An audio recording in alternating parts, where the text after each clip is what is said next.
My name is Elena. I am 29 years old, and my life used to feel like soft music playing quietly in the background. I lived in a small town by the sea and worked in a modest bakery where mornings smelled like warm bread and hope. That smell used to make me smile.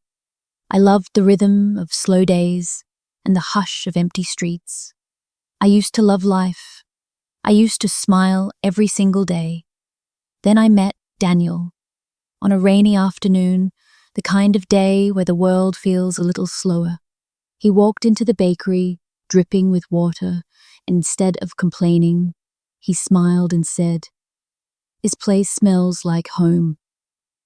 I remember smiling back, and without even thinking, I told him to come back tomorrow. He did, and the next day, and the day after that, for a whole year. Each day, Daniel came into the bakery like clockwork. We didn't need much. Sometimes just coffee, sometimes a shared joke on the bench outside. He wasn't loud or flashy, but when he spoke, it felt like the world paused to listen. He'd ask about my dreams, my favorite colors, my memories of childhood. He remembered the small things. That's how I knew he cared. One evening, he gave me a tiny book of poems. Inside, on the first page, he had written, "For Elena, the sweetest part of my everyday." My heart swelled. I didn't say it aloud, but I fell in love right there. 6 months later, on a quiet beach with the sun dipping into the sea, Daniel asked me to be his forever. No crowds, no cameras, just us and the waves. I said yes with tears in my eyes. We got married in my grandmother's garden, beneath a tree with white flowers, surrounded by people we loved. I wore a simple white dress. He wore a grey suit and that same gentle smile that first walked into my bakery. We danced under the stars, and he whispered promises into the night. "We'll grow old together, Elena." But time had other plans. It started with a cough, just a soft, persistent tickle in Daniel's chest. "Don't worry," he told me, "it's nothing." But over the next few days, I noticed things. He looked tired. He ate less. His hands felt colder when he held mine. I begged him to see a doctor. He said he would, but he didn't. Then one morning, just 3 weeks after our wedding, Daniel collapsed in the kitchen. I still remember the sound, the way the cup fell from his hand and shattered. I remember screaming his name, dialing for help, and the sick silence that came between the seconds while we waited for the ambulance. I rode beside him, gripping his hand like I could hold him inside this world with sheer force. At the hospital, the doctor didn't use many words, just one, heart. "It's very weak," he said. "We didn't know," I whispered back. "We just got married." The doctor gave a slow shake of the head. "Sometimes the heart keeps secrets," he said. Daniel stayed in the hospital for 2 days. I never left his side. I read to him, stroked his hair, whispered every "I love you" I still had inside me. He smiled once, weakly, and said, "Don't cry, my love. I'll always be with you." He died the next morning. They told me it was peaceful, that he didn't suffer, but the world didn't feel peaceful. It felt like the air had been sucked out of the sky. I held his hand until it grew cold. I cried until I couldn't feel my own breath. We had only been married for 24 days. After the funeral, people came. They brought flowers, warm soup, soft words. Then slowly, they stopped coming. The world continued spinning, but I stayed still. I still wore my ring. I still set the table for 2. I still listened for the sound of his footsteps that would never come. I took time off work. I stayed home and watched the rain. I didn't cook. I didn't open the curtains. I let silence fill the house until it grew heavy. Some nights I would sit with my back against the front door, just in case Daniel tried to come home and needed someone waiting. Weeks passed. One day, a new customer came into the bakery. His name was Mark. He was tall, warm, kind. He asked for coffee and a chocolate croissant. Then he smiled and said, "You must be Elena, the one who makes the best bread in town." I barely smiled back. He came again the next day, and the day after. He never tried to fix me. He never pushed. He just showed up. He told stories, tried to make me laugh. One evening, after closing, he asked me out for coffee.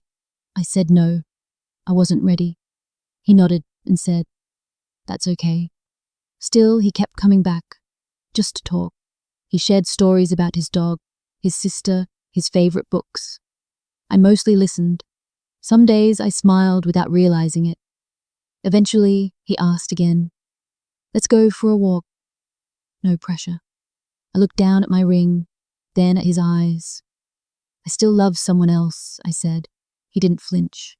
"Then let me just be your friend," he replied. So we walked. We talked. I told him about Daniel. I cried once. Mark didn't say anything, just handed me his handkerchief. I appreciated his silence more than words. Still, the ache never left. My heart hadn't moved. My love hadn't died when Daniel did. Before I knew it, 5 months had passed, and though Mark was kind, I still lived inside the world Daniel and I built together. I didn't feel butterflies. I didn't want a new beginning. I just wanted the quiet. I just wanted to remember. And sometimes, in the silence, I wondered, was that enough? I started walking more, not to go anywhere, but because the house felt too full of ghosts. I wandered the same streets Daniel and I had once walked hand in hand. I passed the same bench where we had shared morning coffee and quiet laughter. But now I kept my eyes down. I didn't want anyone to see the grief in them. One afternoon, I passed a small cafe and noticed a man sitting alone. He wasn't drinking anything, just watching the world. When I walked by, he looked up. Our eyes met. I quickly looked away. But the next day, he was there again. And the next. I never spoke to him. He never approached me. But I started to expect him. He was calm, still. His silence didn't feel empty. It felt like space. And maybe that's what I needed. One day I thought I heard him say something. As I walked by, I didn't stop. But that night, I found myself thinking about his voice. It had been soft, not a question. Just a hello, maybe. Just a reminder that I was still here. A week passed. He wasn't there. I walked slower each day, scanning the chairs outside the cafe. And then on the 4th day, he was back. He looked up. He didn't speak. But I paused, just for a second. I looked at the chair beside him, then at his eyes. He didn't invite me. He didn't gesture. He just looked at me like I was visible. Not as someone broken, but as someone still whole. That night, I told my mother. I said I'd seen someone kind. She didn't judge. She simply said, "It's okay to speak to someone. It doesn't mean you're letting go of love." I didn't answer, but I kept her words close. I wasn't trying to forget Daniel. I could never do that. I was trying to find a way to live with love that had nowhere to go. The man from the cafe and I never exchanged stories. We never asked questions, but we shared space, sometimes just a few chairs apart. We sat near each other in comfortable silence, and for the first time in months, I didn't feel like I had to explain myself to anyone. The world around me kept nudging. Take off the ring, go out more, find someone new. But I didn't want to be fixed. I wasn't broken. I was in mourning, and mourning doesn't follow a schedule. One rainy morning, I stayed in and thought of our wedding. The music, the food, the way Daniel looked at me under the stars. I remembered his voice, not loud, just steady. Forever, he had whispered. I believed him, and I still did. His body was gone, but his love remained. In the way I moved, the way I spoke softly to strangers, the way I still saw beauty in small things. One afternoon, I returned to the cafe. The man was there. I sat at the table beside him. Neither of us spoke. Then after some minutes, he looked at me and said, "You look peaceful today." I waited, then replied, "Today I didn't cry." He gave a small smile, a knowing one. That moment stayed with me. It wasn't joy, it wasn't healing, it was balance.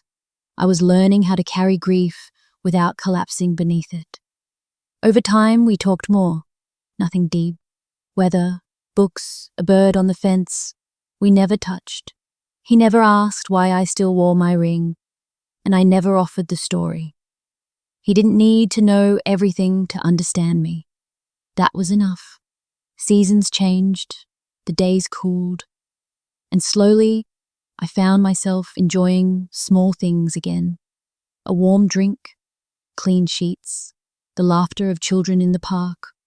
I didn't forget Daniel, I never could, but I began to remember him with softness instead of agony. One morning I looked out the window. The sky was pale blue, the street was calm, and I felt something I hadn't in a long time, peace. Not because I had moved on, but because I had made space for love and loss to exist together. Daniel had been the center of my world.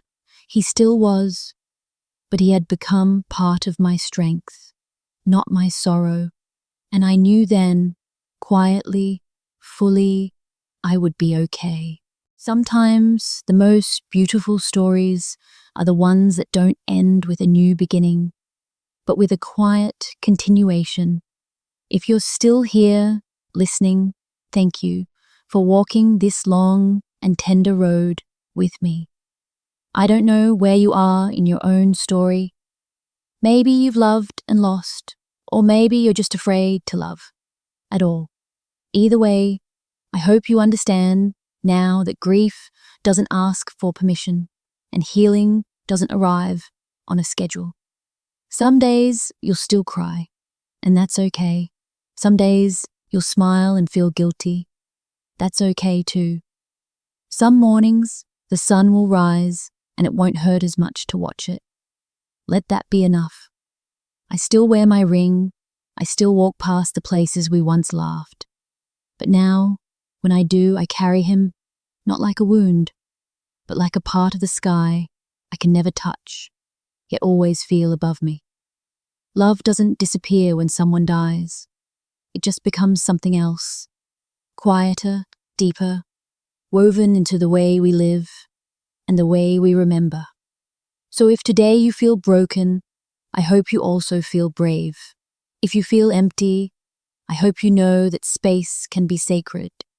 And if you feel lost, I hope you take one small step, even if it's just to open the window and breathe, because even after the quiet, after the tears, and after the days that feel impossibly long, there is still beauty waiting for you.